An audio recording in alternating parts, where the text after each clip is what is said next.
Assalamualaikum dan salam sejahtera. Selamat pagi. Anda sedang menonton Awani Pagi bersama saya Hakim Rahman dan Gigi Ahmad. Pagi ini kita nak membicarakan mengenai soal keuangan, pelaburan dan penipuan. Penipuan atas talian. Yang mana kalau kita lihat Selangor, KL, Johor merekodkan jumlah kes tertinggi mangsa penipuan atau scammers. Scammers 3 bulan pertama 2021 kita lihat melibatkan lebih 5,000 kes dan ikut siasatan polis pada 3 tahun kebelakangan ini ia melibatkan hampir 45,000 kes. Hakim. Ya, dan jumlah kerugian pula dalam lingkungan 13 bilion ringgit dalam tempoh itu saja. Dan jenis-jenis penipuan ni macam-macam banyaklah. Makau scam, khidmat pesanan ringkas, tipu tanah, kad kredit, tipu perniagaan, and the list goes on and on lah, banyak lagi. Dan mereka yang tertipu ni pula semua lapisan masyarakat, termasuklah golongan profesional, academician dan sebagainya. Dan kalau kita ikut data daripada PDRM, tahun 2020 ada 47 kes penipuan dalam talian dilaporkan setiap hari. Dan jumlah itu sebenarnya meningkat kepada 57 kes sehari pada 2021, manakala kes yang dilaporkan pada tahun ini sejak Januari lalu hingga Mei pula berjumlah sekitar 72 kes setiap hari. Kalau kita biarkan mungkin mana tahu hampir 100 hari 100 kes setiap hari. Ya, dan ini tidak mustahil. Tapi bagaimana ini berlaku? Kita ni tak cukup faham ke, tak cukup ilmu ke, kurang berhati-hati, ataupun kita ni mudah sangat percaya dengan janji-janji bulan dan bintang oleh mereka yang menawarkan pelaburan seperti ini? Dan juga sebenarnya dalam topik kita pada hari ini, kita nak bawakan berkenaan dengan PNB Investment, yang mana nama PNB Investment ini juga digunakan untuk meyakini orang ramai di luar sana mengenai kesahihan pakej pelaburan yang ditawarkan. Justru itu, kita nak bercakap pagi ini bersama dengan Puan Mahani Ibrahim, Ketua Pegawai Eksekutif PNB Investment Berhad, untuk berkongsi mengenai isu panas scam ini. Dan PNB Investment merupakan institusi pelaburan syariah yang di bawah pemantauan Suruhanjaya Sekuriti. Selamat pagi, Puan Mahani. Selamat pagi. Assalamualaikum, Gigi, Hakim. Waalaikumsalam. Pertama sekali, Puan Mahani, kalau boleh ceritakan sedikit apakah PNB Investment dan bagaimana nama PNB Investment ini boleh tercalar apabila digunakan oleh pihak-pihak yang tidak bertanggungjawab. Ini scammers inilah. Macam mana boleh jual nama PNB Investment ni pula, Puan Mahani? Okey. Gigi, Hakim, PNB Investment adalah merupakan sebuah syarikat pengurus dana patuh syariah di Malaysia. Kami mempunyai 9 buah dana unit amanah yang ditawarkan untuk pelaburan kepada semua pelabur di luar sana. Jadi dalam beberapa tahun lepas, pelaburan unit-unit amanah di PNB Investment telah menawarkan pulangan yang agak baik, yang agak memberangsangkan. Jadi kami dapati sejak daripada itu ramai scammer-scammer di luar sana mengambil kesempatan menggunakan nama PNB Investment untuk mencari mangsa-mangsa untuk mereka mendapat pulangan yang cepat dan senang. Jadi seperti yang Hakim cakap tadi, nama PNB Investment betul telah digunakan dan dicemarkan nama tu untuk mendapat mangsa-mangsa scammers. Dan juga Puan Mahani, mungkin kalau Puan Mahani boleh terangkan dengan lebih lanjut, apa mungkin jenis-jenis penipuan yang dilakukan, apa mungkin janji bulan dan bintang yang mereka tawarkan berkaitan dengan PNB Investment ini? Okey. Biasanya yang mangsa-mangsa yang dah pernah kena jadi mangsa scammers, mereka datang selepas diorang kena scam, diorang datang jumpa kita dan bagi tahu kita yang diorang kena scam oleh scammer-scammers menggunakan nama PNB Investment, tetapi menawarkan pakej-pakej yang macam tak masuk akal. Contoh-contoh pakej yang tak masuk akal yang saya cakapkan tu, diorang ni menghubungi mangsa-mangsa melalui telefon atau melalui pesanan WhatsApp, pesanan SMS atau email dan menawarkan pakej-pakej macam contohnya kalau kita melabur RM1,000 sekarang, dalam masa 4 jam kita boleh dapat pulangan yang sangat tinggi. Contohnya RM8,000, RM10,000, RM12,000. Dan kalau kita buat pelaburan dalam sebanyak RM4,000, contoh kita boleh dapat pulangan RM16,000 atau RM20,000 dalam masa beberapa jam. Itu adalah macam yang Gigi cakap adalah janji bulan dan bintang yang tak mungkin akan dapat terjadi dalam skim pelaburan yang sah. Sebab skim pelaburan yang sah ni, bila kita letakkan duit untuk melabur, biasanya jangka masa pulangan tu mengambil masa beberapa bulan, ada yang beberapa tahun. Kalau ada yang beberapa minggu atau beberapa hari tu adalah biasanya good luck nasib yang baik. Tak semestinya, kita tak dapat selalu nasib baik macam tu lah. So masa yang reasonable untuk mendapat pulangan untuk pelaburan yang sah adalah berbulan-bulan atau bertahun-tahun lah. Kalau dalam masa beberapa jam tu memang sangat tak masuk akal sebab kita punya fund manager tak sempat nak buat analisis saham mana dia nak invest semua, tiba-tiba dah dapat pulangan.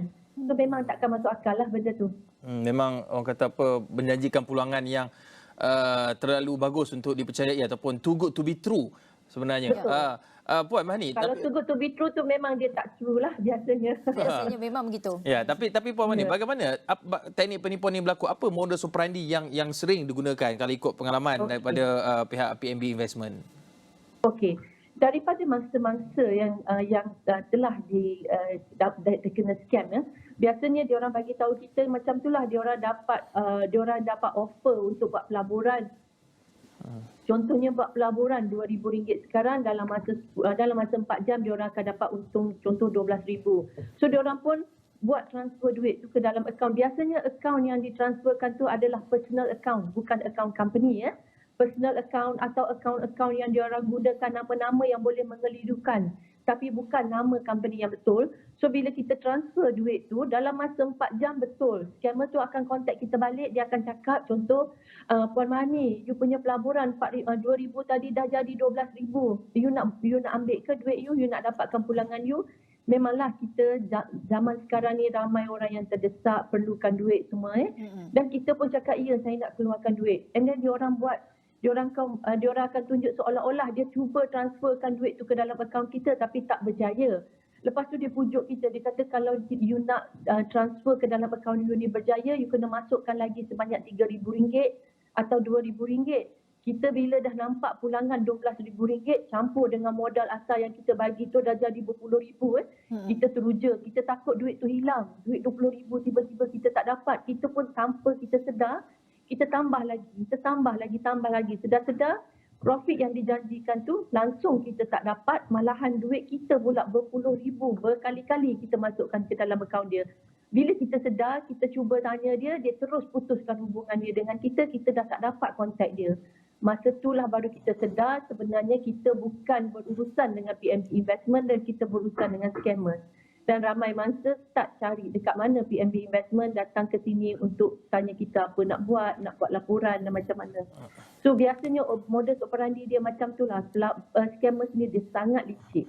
Dan juga bagaimana untuk orang di luar sana mengenali scammer ini bagaimana mereka nak membezakan investment yang ditawarkan oleh PNB dan juga nak bezakan dengan investment yang ditawarkan oleh scammer itu sendiri. Macam mana kita nak kenal scammer? Ya, dan bukan saja pihak PNB tapi mana-mana syarikat pelaburan yang legit ataupun yang sah ini pasti mempunyai kriteria tertentu.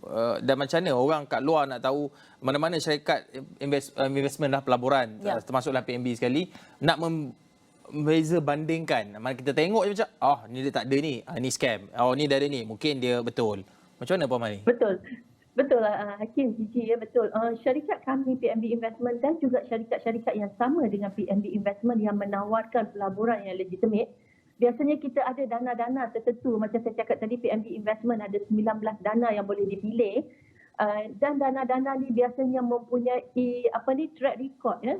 Pelabur boleh cek dalam website, tanya kita punya consultant, contact company, tanya berkenaan dengan dana-dana tersebut dan tengok apa track record dana-dana tersebut.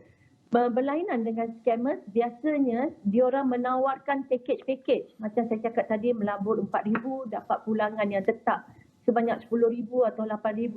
Tetapi syarikat-syarikat seperti PNB Investment tak pernah menawarkan package macam tu. Biasanya kita cakap investment ikut you punya amount yang selesa, di dalam dana-dana mengikut risiko sendiri, dan pulangannya adalah tidak dapat dijanjikan tetapi mengikut track record Dana ni mempunyai track record yang macam ni. So dia memang mempunyai kelainan lainlah sangat dia punya model skim-skim dana pelaburan yang sah dengan dana pelaburan tak sah. Biasanya dana pelaburan yang sah ni jarang yang menjanjikan bulan bintang, dapat pulangan yang tinggi. Memang kadang-kadang ada even dana PNB Investment sendiri memberi pulangan yang agak tinggi dan memberansangkan, tetapi kita tak boleh menjanjikan bulan dan bintang di depan ya.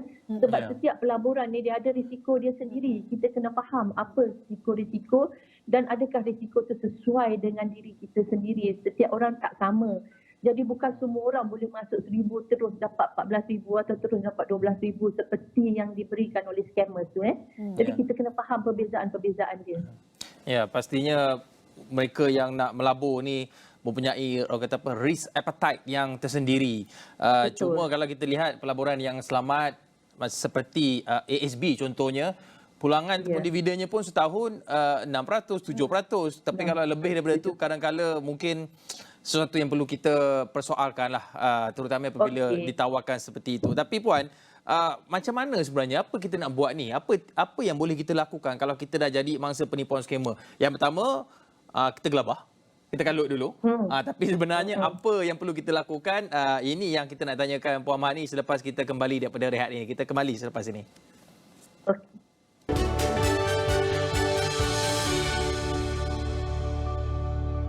Ingin tahu bagaimana konsultan Unify Business boleh membantu Cindy mengurus jualannya pada pelbagai platform? Jom Unify Business. Betul tu! Sekarang beliau boleh jimat masa dan kos, serta semua diintegrasikan pada Unify E-Commerce Hub. Transformasikan perniagaan dengan Unify Business, rakan digital pilihan anda. Hubungi kami sekarang dan jimat sehingga 50%. Jom Unify Business. She's feisty and she's queen on demand. Express from China. She's a tough cookie with a cute side. But no one stands in her way. 他来战争已经开始，都给我出去！ The legendary life of Queen Now, exclusively on demand. Stream via Ultrabox and Astro Go app. Shifa Hana binti Anwar Riza. Will you marry me?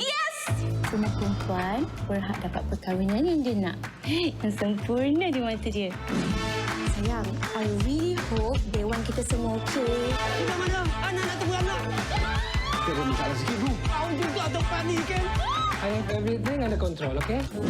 7 minggu sebelum kahwin. Sewa dan stream on demand atau sila ke saluran 480.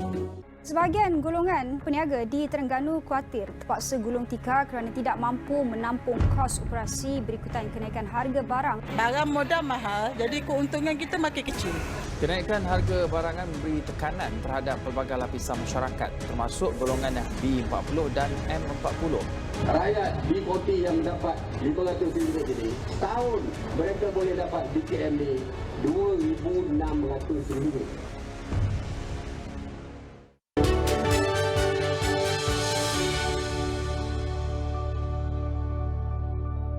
Baik, terima kasih kerana setia bersama kami di Awani Pagi. Sejak dari tadi kita bercakap mengenai penipuan atas talian yang melibatkan pelaburan dan salah satu saya kira agensi yang sentiasa namanya ni naik orang guna namanya sebagai skim pelaburan itu menyalahguna namanya itu ialah PNB Investment Berhad dan kita berkongsi sejak tadi bersama dengan Puan Mahani Ibrahim yang merupakan Ketua Pegawai Eksekutif PNB Investment Berhad. Puan Mahani, kita nak teruskan dengan perbincangan kita bercakap mengenai misalnya lah kita ni telah menjadi mangsa penipuan. Apakah mungkin tindakan yang perlu kita lakukan, Puan Mahani?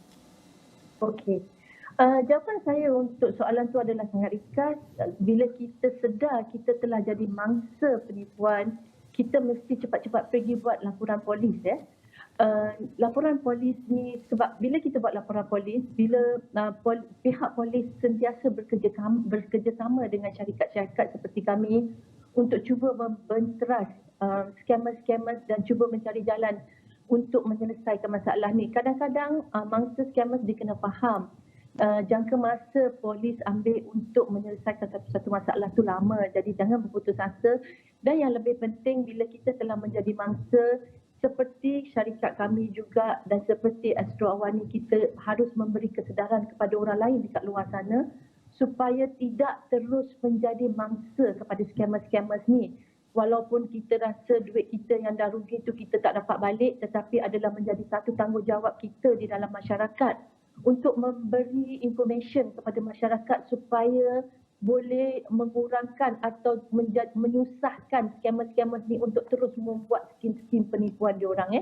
Biasanya skim penipuan diorang ni lebih kurang sama je. Kalau kita dah dengar 2-3 kali kita dah boleh faham, dan orang dekat luar sana boleh lebih berjaga-jaga apa yang perlu mereka buat, apa yang perlu mereka kaji, apa yang mereka kena cek, dekat mana mereka nak cek supaya mereka tidak terus menjadi mangsa kepada para scammer. Ya, tapi Puan Mani, ada kemungkinan tak kalau wang yang kita laburkan itu, walaupun setelah kita buat laporan polis siasatan dan sebagainya, mungkin orang yang scam ataupun menipu kita itu pun sudah disiasat, ditahan dan sebagainya. What are the chances untuk kita dapat kembali wang yang kita laburkan itu? Okey. Biasanya yang saya tahu daripada perbualan kita dengan pihak polis, kalau scammer-scammers ni adalah dari kumpulan sindiket yang besar, agak susah untuk kita dapat baliklah duit kita tu. Kalau scammers yang secara persendirian atau kumpulan-kumpulan yang kecil, kemungkinan lebih senang untuk diorang dapat balik walaupun sedikit. Ada antara mangsa-mangsa scammers PNB Investment sebenarnya berjaya dapat balik duit yang mereka hilang di scam tu bila diorang di-scam oleh pihak individu atau kumpulan-kumpulan yang kecil. Tapi kalau melibatkan sindiket yang besar ni biasanya diorang ni sangat licik dan sangat sophisticated. They seem to be macam one step ahead of us all the time. So agak susah juga untuk dapat balik. Apapun saya yakin pihak polis PDRM sangat berpengalaman dan sentiasa bekerjasama dengan syarikat-syarikat macam PNB Investment. Kami juga selalu membuat rancangan-rancangan webinar dengan pihak-pihak PDRM untuk menyedarkan dan apa yang mereka boleh buat, macam mana nak dapat balik duit mereka dan sebagainya. Dan dalam masa yang sama juga sebenarnya persoalan untuk dapatkan wang kembali itu sering bermain di fikiran orang sekiranya mereka ni adalah mangsa penipuan. Tapi sebagai syarikat pelaburan sendiri, bagaimana sebenarnya kalau Puan Mani ada mungkin cadangan ataupun buah fikiran, bagaimana sebenarnya nak melindungi pelabur-pelabur ini, melindungi saya kira mangsa-mangsa penipuan ini, kerana setakat ini kita tak ada Suruhanjaya untuk melindungi saya kira Suruhanjaya data ataupun Suruhanjaya penipuan atas talian itu sendiri. Cybercrime itu kita tak ada lagi setakat ini dalam Malaysia. Bagaimana kita nak melindungi, sebab semua orang berada dalam atas talian. Kita boleh cakap berhati-hati tapi sooner or later kalau mungkin boleh kena lah. Boleh kena juga kan. Jadi bagaimana sebenarnya kita nak melindungi, dan juga sebagai syarikat pelaburan juga adakah rasa perlu ada satu Suruhanjaya untuk sama-sama membela badan yang mengawal perkara ini berlaku? Ya, saya rasa betul-betul adalah Gigi adalah satu adalah satu idea yang sangat benar. Kita memang perlukan cyber security punya Suruhanjaya untuk memantau dan juga cuba menyelesaikan masalah-masalah scam yang semakin berleluasa. Macam yang Hakim dengan Gigi cakap tadi, sekarang ni mungkin 72 kes satu hari, mungkin akan berlarutan jadi 100-200 kes satu hari kalau tidak ada sesuatu langkah yang diambil untuk mencegah perkara ni daripada terus berleluasa. Jadi bila sudah menjadi mangsa, buat masa sekarang apa yang boleh dibuat, langkah-langkah yang boleh dibuat, itulah buat laporan polis, cuba memberi sebanyak informasi atau information yang boleh yang berguna supaya menyenangkan kerja-kerja pihak polis untuk membuat penyiasatan terhadap perkara-perkara ni. Tapi macam yang kita cakap, yang lebih penting mencegah adalah lebih baik daripada bila sudah terjadi. Jadi bila orang memberi tawaran untuk melabur kepada kita, bila kita pandai, bila kita kita tahu macam mana nak masuk dalam talian, jadi adalah lebih penting untuk kita buat check Google check atau apa-apa check, call syarikat tanya, call konsultan tu tanya apakah lesen-lesen yang mereka ada. Kadang-kadang diorang bagi lesen-lesen SSM. Lesen SSM saja tak cukup untuk buat pelaburan, untuk buat deposit Lesen untuk buat deposit perlu untuk company mengambil deposit, mereka perlu mendapat lesen daripada bank negara. Untuk company seperti PNB Investment mengambil duit pelaburan daripada orang ramai, kita memerlukan lesen daripada Securities Commission. Jadi orang ramai kena faham benda-benda ni. Jangan orang tunjuk lesen SSM, dia dah ada lesen perniagaan, kita boleh bagi duit dekat dia. So kita kena cuba mengelakkan. Kalau memang dah kita jadi mangsa, kita dah tak boleh buat apa. Tapi sebelum jadi mangsa, kita kena ambil banyak langkah berjaga-jaga sebelum kita percaya dan bagi duit kita dekat orang. Ya, Puan, mungkin apa nasihat kepada pelabur ataupun bakal-bakal pelabur di luar sana jika dapati ada sesuatu yang mungkin meragukan? Apa perlu mereka ingat sebelum mereka melaburkan duit mereka? Okey. Bila mereka mendapat tawaran atau dapat email, SMS, WhatsApp yang mengatakan memberi peluang untuk buat pelaburan atau simpanan, perkara pertama, tengok dulu apakah dia orang menawarkan pakej. Kalau pakej tu rasa macam tak masuk akal, abaikan saja. Jangan kita pergi tanya-tanya betul ke tidak, saya masuk 1,000 sekarang, 4 jam kemudian saya dapat duit banyak. Benda tu memang tak masuk akal, kita abaikan saja. Kalau dia bagi nama syarikat, seboleh-bolehnya kita cuba telefon syarikat tu. Tanya lebih lanjut lagi, betulkah orang yang call saya ni, you punya agent, you punya consultant, apakah lesen syarikat ni, apakah track record investment ni, dekat mana saya boleh cek. Macam-macam cara kita boleh cek sekarang atas talian atau datang sendiri ke pejabat atau telefon mana-mana tempat. Yang penting kita kena buat kajian yang menyeluruh. Ya, semakkan kajian menyeluruh sebab anda membuat pelaburan, kerana di luar sana ramai banyak pihak yang cuba mengambil kesempatan dalam kesempitan. Jangan hanya kerana kita gelap mata tengok pulangan yang dijanjikan, akhirnya kita berputih mata apabila kehilangan itu. Terima kasih kita ucapkan kepada Puan Mahani Ibrahim, Ketua Pegawai Eksekutif PNB Investment Berhad, berkongsi bagaimana cara kita nak berwaspada, berjaga-jaga dengan scammers di luar sana apabila melibatkan pelaburan ini, Gigi. Pastinya perlu ada ilmu sebelum anda melabur. Jangan melabur membabi buta mengikut nafsu anda. Baik. Kita nak ucapkan terima kasih kepada Puan Mahani. Tapi sebelum kita nak berakhir ni, kita nak cerita juga bagaimana orang susah payah mencari duit ni.